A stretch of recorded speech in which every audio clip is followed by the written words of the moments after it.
All right, Andrew, what time is Evan Brown, and what are we looking at? He should be calling in right now. Okay, so we'll take him first, and then I'm going to do a free money question of the day, give you a chance to win $100, $200, or $300 in cash. Ryan, would you get on the microphone there for a second? I wanted to ask the intern here, get him away from the beer. Grab the beer.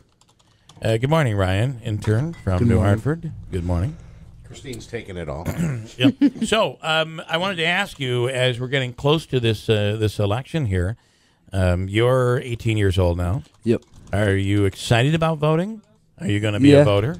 I said yesterday I probably want to vote, but I probably will vote. Yeah. I just don't know who yet. Okay. We've shamed him into voting. Well, you have to vote. This is something that I'm sure your parents will tell you, and school they'll tell you that you should vote. It's very, very important to vote. We're going to get him at 8:45. 8:45. All right. Let's do caller 7 right now, 7360186. Caller 7 for your chance to win a free money question of the day. $1, $2, or $300 on the line. Caller 7, 7360186 right now. Okay, so if the election were to be held today, who would you vote for? You don't have to tell. In the day, especially people who are a little more mature, they don't like giving up who they would vote for. They don't tell anybody. It can be used against you in an argument. Don't give it up. It can be. You put him here. So who are you voting for? You're not going to say? Nah. All right. Smart. The kid's smart. Maybe not on the Smart. radio. At least not on the radio. Okay. All right. Fair enough. I'm going to ask you, looking into the story on the Don and Alien head, the guy on Wheel of Fortune looks like he did some studying. He did some studying. Very interesting studying. Yeah, the caller was absolutely right. Here's the explanation of how he was able to come up with port and starboard so quickly, and this is from avclub.com. Okay, this is the guy who won. I forget his last name. But anyway, he says, the instant I got my theme, I immediately came up with an ever-growing list of puzzles themed toward cruises, sailing, fish, boats, anything on or in the water. Some I came up with in my head right away, like port and starboard and Popeye the Sailor Man. I opened up Microsoft Word. I began typing anything that came to mind. Then I went to this extensive Wheel of Fortune website guide, or episode guide, and did a Control F search for cruise, fish, and sea, and then I made notes of the dates. Then I went to the compendium, and wrote down all of the themed puzzles from those weeks, marking such puzzles with an asterisk to note that they had been previously used on the show. I then alphabetized the list to organize it by category. As you saw, having a list of possible themed puzzles and keywords really paid off, and then he put a smiley face there. Instead of listening to Pat announce the category, this is key as well, I would look at the used letterboard, since the category shows up there about a second before he says it. I see its places, and I think, could it really be starboard? And then the blanks come up, and with an ampersand where it's supposed to go. So it's an answer. It's the answer after all. I can't believe it. Let's just make sure Vanna touches a D. Poor choice of words in parentheses. And then, bam, I didn't realize how much I spazzed when I pressed the buzzer. The crowd went nuts, and I loved it. Yeah, well, he did it over and over again, the entire show, and won like $76,000. I didn't know they told you a theme. And I didn't know either. That's it's interesting. Jeff is an alien. Good morning, Jeff. How you doing? Good morning, Bill. Did you go through all that in order to win this contest right now? Yes. Yeah, good. All right. So let's spin the wheel, see what you're going to be playing for. $1, $2, or $300. What is it going to be? Got a good feeling about this. $100. It's $100. $100 is good. $100 from the Hobica Law Firm, and here is your question. You'll have exactly 7 seconds to answer. Here we go. Specifically, what mandates that the president can serve no more than 2 4-year terms? Ready? Go.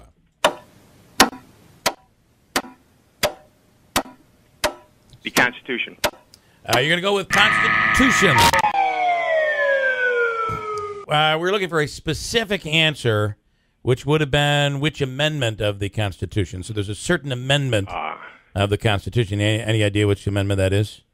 The 5th. The 22nd. 22nd. Amendment. Because you remember, it didn't used to be that they were limited to 2 4-year terms. So, all right, well, listen, it's worth dinner for 2, Jeff. We're going to give you dinner from Carmela. Sit tight. Andrew's going to hook you up, all right? Thank you very much. All right. Thanks, Jeff. Good job. Constitution was a good answer. It was. It was We're a good looking answer. a little more specific. Yeah. So it's specifically the 22nd Amendment. which had to have been after FDR, right? Because FDR was had much more. Yeah, Andrew. Can we take Eben now? We only got 5 minutes. What are you going to do? Okay, I can do that. And he's talking about this Mississippi thing. Yeah. Hey, Eben Brown. Good morning from Fox News. Good morning. Good morning. So this story in Mississippi, a law would allow armed guards in churches. And being from New York, where we have a lot of laws when it comes to guns, Yes, you do. I don't believe that we have a law that prevents an armed guard in a church. I don't know that there is one. Well, the Mississippi law would not necessarily provide for armed guards in a church. I think hiring of professional security, off-duty police in that regard is probably already okay. I think most states do allow that, and why wouldn't they? Yeah. You're just engaging the services of a licensed professional in that regard. But this bill through the Mississippi legislature would allow anyone in the church to carry concealed without a permit in the vein that they could act sort of like a congregational security officer, like a sergeant at arms, if you will. Got it. Okay. And this would essentially, according to the proponents, empower the congregation to really enhance its security in light of incidents like the shooting at Mother Emanuel Church in Charleston. Yeah. The bill does have its detractors saying, again, it might be smarter to just have professional security handle that kind of thing. But let's face it, many churches, especially you get into rural areas in the South, but you have them upstate central New York too, by the way. Yeah. These aren't very big churches with a lot of money to play with. Let me tell you something, Evan. I'm Methodist, and my church that I went to as a kid, there were some Sunday mornings, it would be me, my mother, and my two brothers, the wife, the organist. I'm talking the wife of the minister. So there were like 6 of us in there. And God. Yeah, and God. And so, the old saying is, boy, I wonder if the minister was talking about me when he did that eulogy there. Yeah. Well, guess what? He was definitely pointing everything at us. So it was like for our family. So that happens here, and there's not a lot of money to throw around. There's no way that church, which struggles, could hire a security team to come in. But if someone who already happens to own a firearm, and by the way, here in the South, many of us do. Sure. And we already have concealed carry permits and things like that. But if we were to, but even still, there is laws that say you can't have a gun in church. What this law would do is say that yes, you can have a gun in church, and as long as you don't use it yourself to do something bad, it's no big deal. In fact, you may then have the ability to either help out in an emergency, or that it would permit a congregation and look, congregations have officers all the time. You've got the president of the congregation, or you got aldermen, or whatever, to appoint someone who would serve as a sergeant at arms or an outer guard or one of those types of often ceremonial posts. But as one state legislator in Mississippi's Senate said yesterday, hey, we have a sergeant of arms here. Why can't a church? Right. I got to tell you, I don't know if I've ever shared this, but my father is a gunsmith and worked 38 years or so at Remington Arms, which is right next to us here. And he has a concealed permit. And I do wonder, I will go home today and say, how many times have you come to church and you've been packing?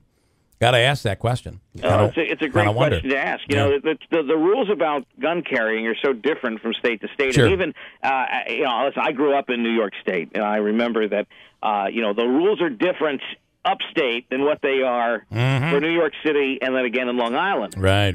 For instance, your father may have a concealed carry permit. He probably has one from back in the day. If you tried to get one now, even in upstate New York, you'd have to go through a lot of hoops. Sure. Forget about getting one in the 5 boroughs. Right, yeah. It's a near impossibility. You have to have documented proof that your life has been threatened. Yeah, there's no doubt about it. Meanwhile, and my brother, who's a police officer in Putnam County, New York, which is downstate in the Hudson Valley, but still out of the city, says that if you're going from town to town with your weapon, you have to call every police department of every jurisdiction you'll pass through in advance to let them know, legally, quote unquote. Right. Whereas here in Florida, even if I don't have a license, First of all, I don't need a license to own. I only need a permit to conceal carry. Got it. But I can transport a firearm without a permit as long as it's not loaded, and I go anywhere I want. Wow. Again, you talk about state to state, but Yeah. then take New York, and it's actually township. It's county to county, County and to town county. to town. Yeah, crazy. Eben Brown, Fox News. Thanks for the time. You got it. All right. I am told here, if you're wondering, there is no law that would restrict a licensed gun owner from being in a church in New York State, which I thought was kind of funny that Mississippi's trying to pass this law. And, we're all known here for the New York SAFE Act and everybody being so tough on the gun laws, probably one of the toughest states when it comes to gun laws. But I never thought there was a law preventing somebody from a concealed weapon inside a church. And turns out, I'm told there isn't. Well, but the wording of that message you got, though, I question it. It says there's no law that says you can prohibit a licensed gun owner from being in church. There's no law that says you cannot bring a gun into church. Okay. That's what they're saying. Okay. So it wouldn't apply here anyway. I hate to say that too loudly because, God forbid, somebody from downstate might hear this, and you'll see that one popping up in the assembly really, really quickly. You don't need 10 bullets to Kill go it, to church. We'll come back here. Hold tight. It's WIBX.